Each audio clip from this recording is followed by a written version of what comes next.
Olá candidata, tudo bem com vocês? Começando mais um Falando Nisso, né? Ótimo. Então, hoje o tema é um tema bem atual, né? Eu venho sempre aqui trazer alguma coisa que dê para, além de discutir, como é a minha intenção, é trazer, lógico, esse tema atual que tem a ver com a nossa realidade e é por isso que eu estou aqui para falar de algo muito importante, que é o fim da política de filho único na China. Isso. A China, que ainda é uma ditadura política, não mais econômica, mas uma ditadura política, ela há 35 anos atrás, logo depois que Mao Tse-tung, o grande timoneiro, né, como era e como é conhecido até hoje na China, o líder da Revolução Chinesa, lá de 1949, quando foi implantado na China uma ditadura comunista, né, tanto econômica quanto política. Então, o grande timoneiro era contra o controle de natalidade na China. Então, a ideia não partiu dele. Enquanto vivo, Mao Tse-tung não quis entrar nessa questão, que era implantar na China um controle de natalidade assim ferrenho, a ponto de exigir que cada casal só pudesse ter apenas um filho. Então, enquanto vivo, isso não foi implantado. Logo depois da morte de Mao Tse-tung, a partir de 1979, a China implantou esse controle de natalidade rigoroso, que exigia que os casais na China só pudessem ter apenas um filho. Mas aí, cuidado. Quem morava ou quem mora no campo e tinha como primeiro filho uma menina, poderia ter um segundo filho. Então, são algumas exceções que foram abertas, né, isso para a população rural. A população urbana não. Se fosse menina ou menino, era um filho só. Ocorre que, nesses 35 anos, houve uma enorme mudança na China. Pra você ter uma ideia, há 35 anos atrás, quando foi implantado a política de filho único na China, a China não figuraria nem entre as maiores 20 economias do mundo. Hoje ela é a segunda. Há 35 anos atrás, a China era comunista. Ela era de economia planejada. Hoje a economia chinesa é economia de mercado, é capitalista. Então, nesses 35 anos, houve essa mudança enorme na China. Hoje a China é considerada o motor do mundo. Há 35 anos atrás era um país considerado subdesenvolvido. Apesar de ser socialista, não caberia essa classificação, mas a China era um mar de pobres, não é? Então essas mudanças, lógico, mexeram com a população chinesa.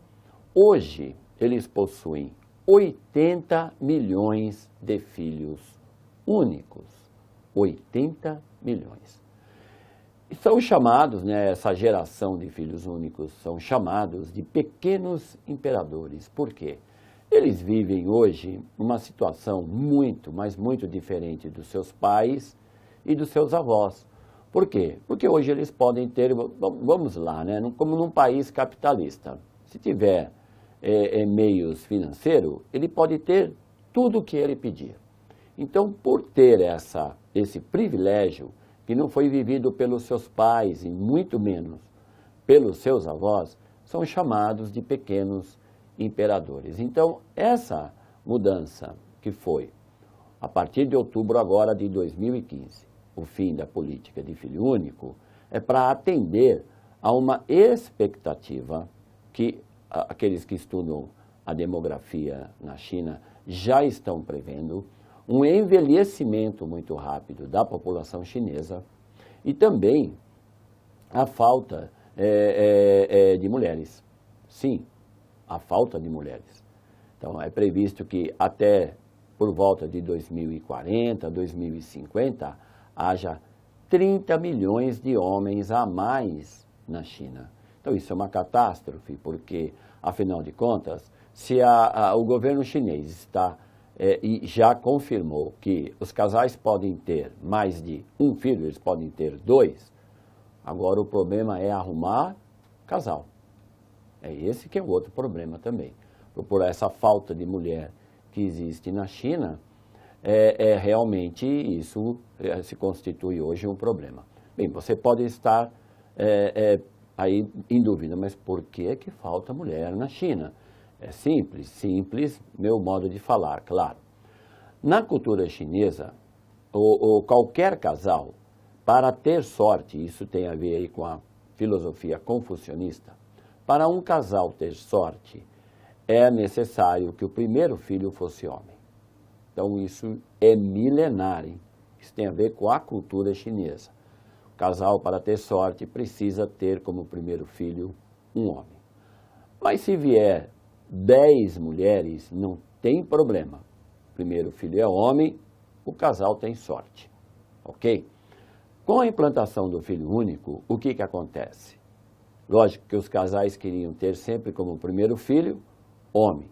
Então, se só pode ter um, problemas para o futuro. Outro detalhe, que também é cultural, tem a ver com a cultura chinesa. Quando o filho se casa, ele leva os pais com ele para morar com ele. Isso é um direito dos pais e um dever do filho. Casou, ele leva o pai e a mãe para morar com ele, garantindo aos pais dele uma velhice cuidada, uma velhice tranquila. Se for menina, não pode levar os pais junto, porque já tem os pais do marido, então não pode levar os pais juntos. Para um casal que quer ter garantias, uma garantia mais tranquila na sua velhice, é lógico que ele prefere ter o quê? Um menino.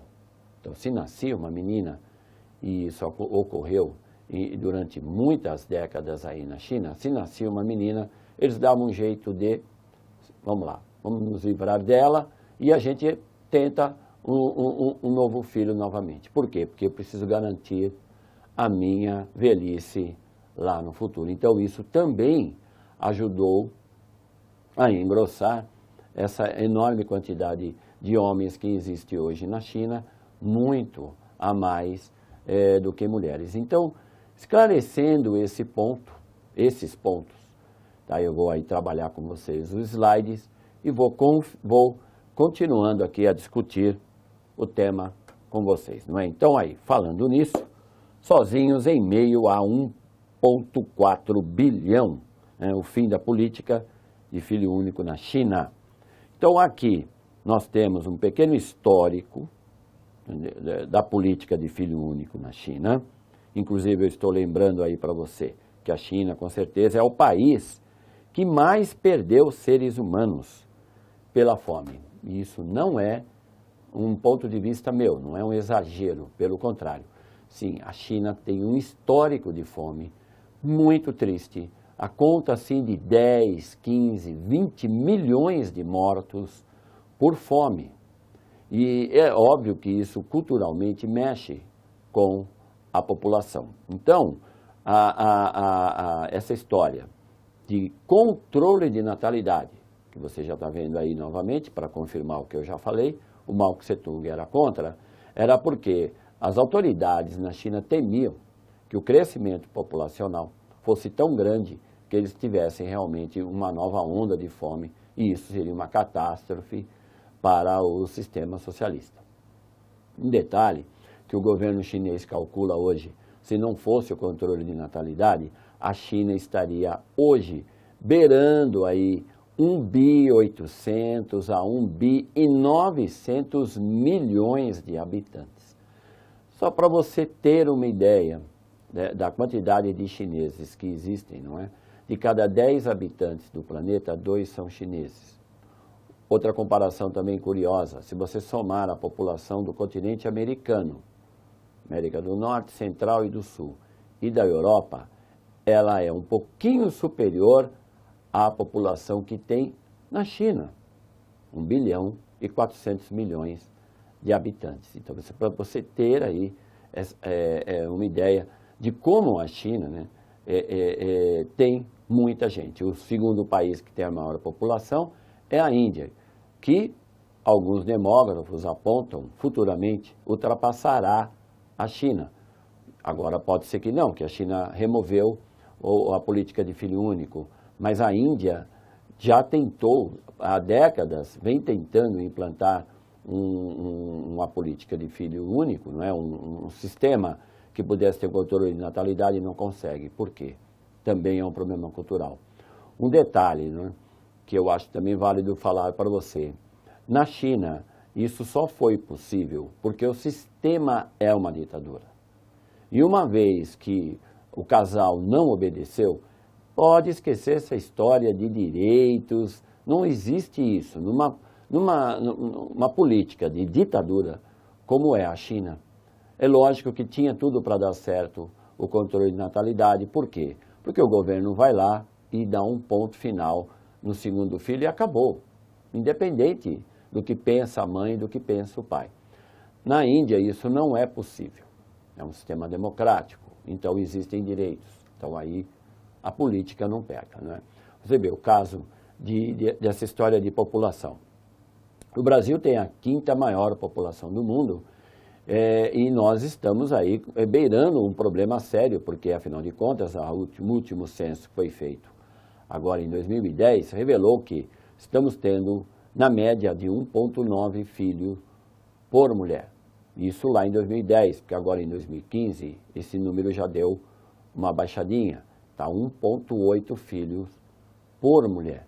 E isso se constitui aí um problema para o futuro, porque se você for comparar que em 1970, há 40 anos atrás, eram 5,7 e hoje é 1,8, então realmente pode ser que o Brasil venha a ter que fazer uma campanha no futuro, não é? Para que a mulher brasileira tenha um segundo filho. Se você tem a China como primeiro, né, e a Índia como segundo, em número de habitantes absolutos, terceiro vem os Estados Unidos, quarto vem a Indonésia e quinto vem o Brasil, que hoje aí está beirando 205, 207 milhões de habitantes apenas, né? Porque afinal de contas o Brasil é um pouquinho menor que a China.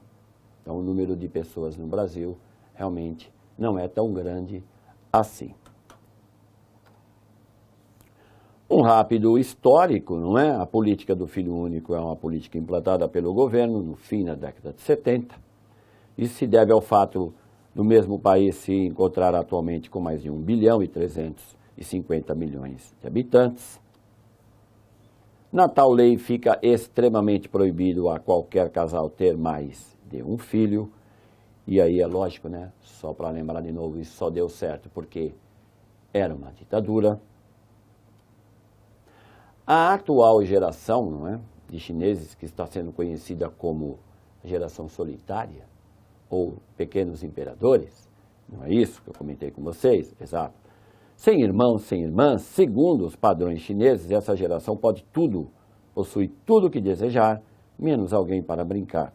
Então hoje muitos desses filhos únicos estão em idade de ter filhos, eles próprios, né, e se preparam para fazer uma escolha diferente daquela permitida para os seus pais, ter 2 filhos. Só que aí eu vou lembrar um detalhe para você interessante.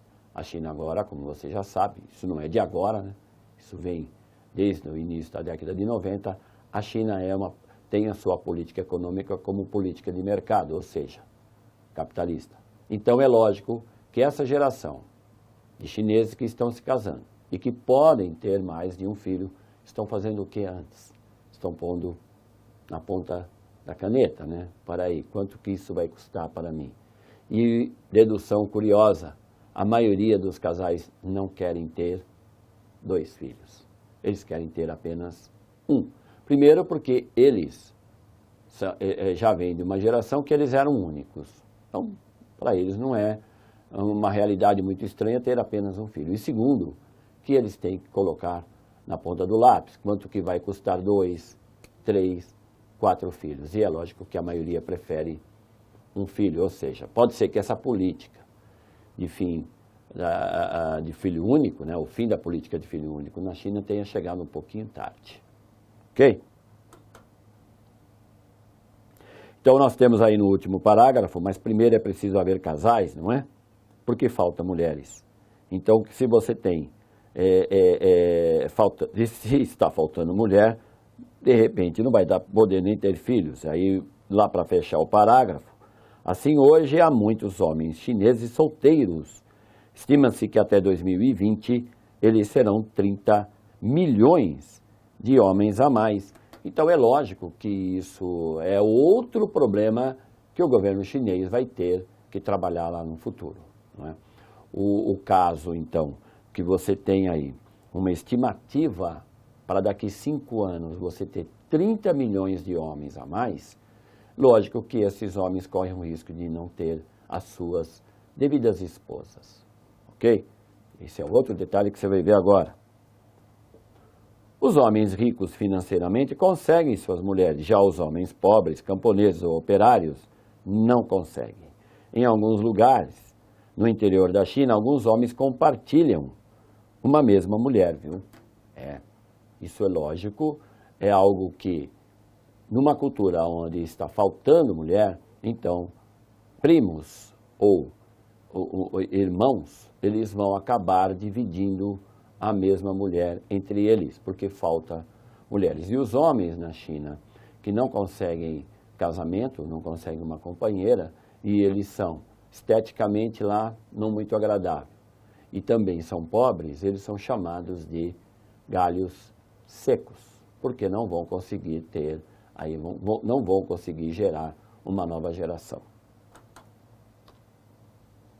O fim da política, né, de filho único, a China anunciou agora em outubro, então aí para esclarecer para você, agora todos os casais podem ter 2 filhos, uma medida que visa frear o envelhecimento da população e estimular a economia. A decisão histórica foi tomada 2 anos depois que o governo autorizou os casais em que um dos cônjuges é filho único a ter um segundo filho. O objetivo é corrigir o desequilíbrio entre homens e mulheres e conter o envelhecimento da população. Então essa é a preocupação dos demógrafos na China, que realmente há um desequilíbrio muito grande entre homens e mulheres, há um envelhecimento da população e outra, gerando filhos, o consumo também aumenta. A decisão, né, que acaba com 35 anos de uma política muito criticada por seus excessos, não é? Essa decisão, ela foi tomada, né, pelo plenário, né, central do Partido Comunista, porque, lógico, a decisão sempre vem de cima para baixo, a população não é ouvida, né, você tem aí, como eu já lembrei, é uma ditadura, é um país que está acostumado com isso, não é? É uma ditadura, sempre as decisões vão vir de cima para baixo e a população aqui embaixo acaba acatando. Então, para você, que acredito eu, não estava muito a par desse assunto, que é o fim da política de filho único na China. E para você também, que de repente até ouviu, até leu por cima e não estava entendendo muito bem, eu espero que eu falando nisso tenha esclarecido isso para você, lembrando que isso entra como tema de atualidades, não é só uma questão de um conhecimento superficial. Óbvio que o ano que vem, em alguns concursos que vai cair questões de atualidades, será lembrado essa história do fim da política de filho único. E aí, eu espero que você tenha gostado, tá bom? Prometo voltar num próximo falando nisso com um tema também polêmico, ok? Boa semana e a gente se fala semana que vem. Até mais.